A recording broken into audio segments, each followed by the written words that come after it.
Hello friends, अस्सलाम वालेकुम। आउं आहियां मोहम्मद बख्शा तो तव्हांजे यूट्यूब चैनल एम बी सां गॾु। दोस्तो, तक़रीबन 9-10 साल अॻु मूं हिकिड़ो वीडियो ठाहियो हुयो त पंहिंजे कंप्यूटर में जेको आहे विंडोज़ में सिंधी कीअं इंस्टॉल कजे। उहो काफ़ी दोस्तनि खे पसंदि आयो। वरी विच में मूं को वीडियो न ठाहियो। वरी हाणे नओं सिलसिलो शुरू पियो कयां जंहिंमें तव्हांखे मुख़्तलिफ़ सॉफ्टवेयर इंस्टॉल करणु ऐं उन्हनि जा फंक्शन बाबति तव्हांखे हुन में ट्यूटोरियल वीडियो ठाहे तव्हांजे लाइ रखंदुसि ऐं इंशाअल्लाह उमेद कयां थो तव्हांखे पसंदि ईंदा। त अॼु पहिरियों जेको आहे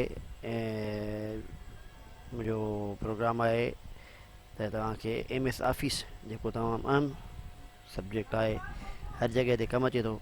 एम एस ऑफिस बाबति तव्हांखे नॉलेज ॾियां त एम एस ऑफिस आहे छा ऐं उहा कमु कीअं थी करे। साथियो, त एम एस ऑफिस यानी माइक्रोसॉफ्ट ऑफिस, माइक्रोसॉफ्ट कंपनी वारनि जो हिकिड़ो माना त पैकेज आहे, पैकेज खणी चइजे, जंहिंमें हिननि माना त ऑफिस दौरान कमु करण लाइ कुझु सब्जेक्ट खणी चइजनि, जंहिंमें 5-6-8 वधाईंदा प्यारा आहिनि। उहे सब्जेक्ट आहिनि ॿिना जेके माना कमु अची सघनि था, जिन में मुख़्तलिफ़ जेको आहे सो एक्सेल आहे, पावर पॉइंट आहे, वर्ड आहे, एक्सेस, इहो तव्हांखे अॻिते ॿुधाईंदुसि। ऐं शुरूआति जेका एम एस ऑफिस जी थी हुई उहा 1997 में थी हुई। ऐं पहिरीं जेके एम एस ऑफिस थी, जंहिंमें पहिरियां शुरूआती मेन्यू ड्रॉप डाउन में हूंदा, मथां क्लिक कंदासीं फाइल ते ड्रॉप डाउन थी ईंदा। पोइ उन खे हाणे मुख़्तलिफ़ शिकिलियूं ॾींदा आहिनि। उन खां पोइ वरी ॿी एम एस ऑफिस 2000 आई, उहा बि सुठी हुई। उन खां पोइ वरी थोरो उनखे अपडेट कयनि माइक्रोसॉफ्ट कंपनी वारनि, जीअं पोइ तीअं हर को जीअं विंडोज़ हूंदो हो 98 हूंदो, 95 हो, 98 आयो, तमामु सुठो हलियो। विंडोज़ एक्स पी आयो, 7 पियो हले, 10 पियो हले। त अहिड़े तरीक़े सां जेको आहे सो मुख़्तलिफ़ विंडोज़ ईंदा विया। त उन खां पोइ जेको आहे सो पहिरीं जेका एम एस ऑफिस आई उहा आई 1997। उन खां पोइ वरी 2000 में M S office 2000 M S office आई। 2000 ऑफिस खां पोइ हिते तव्हांखे ॿुधाईंदो हलां। उन खां पोइ M S office X P आई। एक्स पी एतिरी सुठी न हुई, बहरहाल थोरो उन में जेके थीम्स वग़ैरह सुठा हुआ, पर कामयाबु न वई, माना उन सुठो कमु न ॾेखारियो। उन खां पोइ 2002 ऑफिस आई, 2003 में आई, पर उनखे जेको बहितरीनु ऑफिस आई जेका अॼु बि इस्तेमालु कई पई वञे, उहा आहे ऑफिस 7, ऐं जंहिंखे 2007 बि चवंदा आहिनि।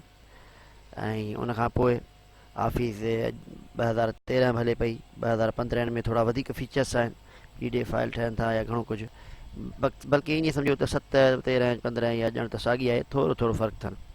ऐं जॾहिं माण्हू वञे थो पढ़णु, जेकॾहिं तव्हां यूनिवर्सिटी में या त MIS हाणे जेके जदीद नालो हूंदनि, MIS मैनेजमेंट इंफॉर्मेशन सिस्टम, इहो बि हिकिड़े क़िस्म जो माना MS ऑफिस जो कमु आहे। पोइ हुन MS ऑफिस में जेके आहिनि से उहो पैकेज जेको आहे, त उन पैकेज में जेकॾहिं तव्हांखे इदारे में ईंदो त हुन में MS वर्ड सेखारींदा आहिनि, एक्सेल, पावर पॉइंट, एक्सेस। हाणे वर्ड MS वर्ड जेका हूंदी आहे उन में जेको आहे सो कमु थींदो आहे माना डॉक्यूमेंटेशन जो।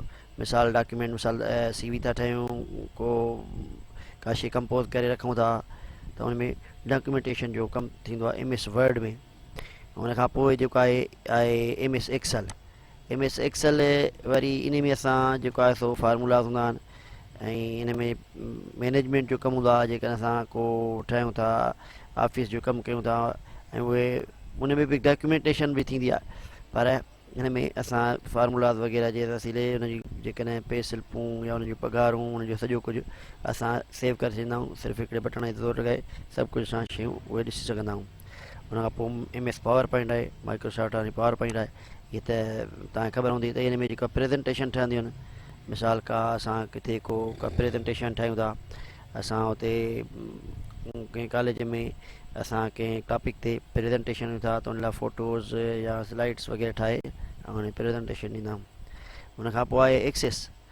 हा, हीअ तमामु ज़बरदस्त जेको आहे सो हिन में डेटाबेस माना हिकिड़े क़िस्म जी ठाहिबी आहे। ऐं एक्सेस में जेको आहे सो मिसाल असां को बि सर्टिफिकेट या जेके बि शयूं आहिनि उनजी डेटाबेस ठाहे ऐं एक्सेस में सेव करे सघूं था। हिकिड़े क़िस्म जो डेटाबेस जो इहो सॉफ्टवेयर आहे। उन खां पोइ अॻिते इन्फोपाथ आहे। ये अॼुकल्ह जेका ऑफिस अचे पई 2007 13 15 में ये सभई मौजूदु आहिनि। इन्फोपाथ में इहो जीअं ड्राइंग थींदी आहे, ख़ासि करे मां सम्झां थो जेकी मैट्रिक जिन कंप्यूटर में कई हूंदी त उहे हिनखे चङी तरह सुठे नमूने सां ॼाणंदा हूंदा त जेको आहे सो इन्फोपाथ जेको आहे उन में फ्लो ड्राइंग सेखारींदा आहिनि। उन खां पोइ आहे पब्लिशर, MS पब्लिशर। पब्लिशर हिन में वरी वेबसाइटूं कीअं ठहनि थियूं ऐं उन्हनि जो जेको आहे सो कमु कीअं आहे, इहो पब्लिशर ते कमु पियो हले। जीअं अॻु में हूंदो हुयो पंहिंजो फ्रंट पेज जीअं हूंदो उन वांगुरु, ऐं पब्लिशर जो या हेठि जेको प्रोजेक्ट आहे हिन जो साॻियो तक़रीबन कमु आहे। प्रोजेक्ट में बि जेको आहे सॉफ्टवेयर मेकिंग माना ठहंदा आहिनि, सॉफ्टवेयर कीअं जेको आहे ठाहिजे, मिसाल ऑफिस खे ठाहिजे या मुख़्तलिफ़ सॉफ्टवेयर आहिनि, उहो प्रोजेक्ट में उहो कमु थींदो आहे। आउटलुक खां तव्हां वाक़ुफ़ु हूंदव, आउटलुक इहा तकड़ि में ईमेल जेका खोलबी आहे उन में सेव थींदियूं आहिनि। आउटलुक में इहो जेको इंटरनेट जो कमु थींदो आहे। अच्छा, आख़िरी आहे प्रोजेक्ट खां पोइ शेयर पॉइंट। ठीकु आहे, ये शेयर पॉइंट डिज़ाइन इन में छा हूंदो आहे जो माना वेबसाइटूं कीअं ठाहिबियूं आहिनि, वेब मेकिंग जो कमु थींदो आहे। अॻु में विच ते इन्हनि MS माइक्रोसॉफ्ट कंपनी वारनि ऑफिस खे कटे करे चवनि त शेयर पॉइंट था जेको आहे हिनखे नालो ॾियूं, पर पोइ वरी उनखे इहो नालो ख़बर न आहे छा जे करे इहो नालो न ॾिनो।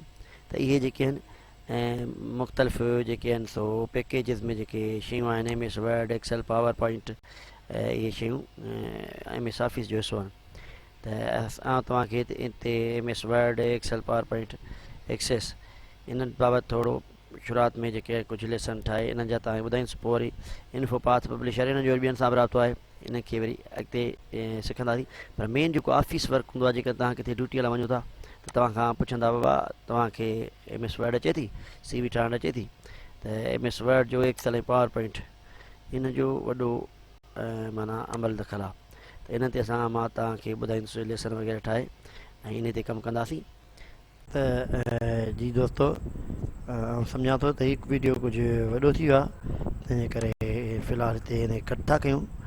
ऐं मां तव्हांखे इहो गुज़ारिश कंदुसि त तव्हां पंहिंजो मुंहिंजो चैनल आहे यूट्यूब चैनल, इनखे तव्हां मुंहिंजे चैनल खे सब्सक्राइब कंदा त जीअं मुंहिंजा नवां वीडियो तव्हां ॾिसी सघो ऐं लाइक पिणु कंदा, इजाज़त ॾींदा।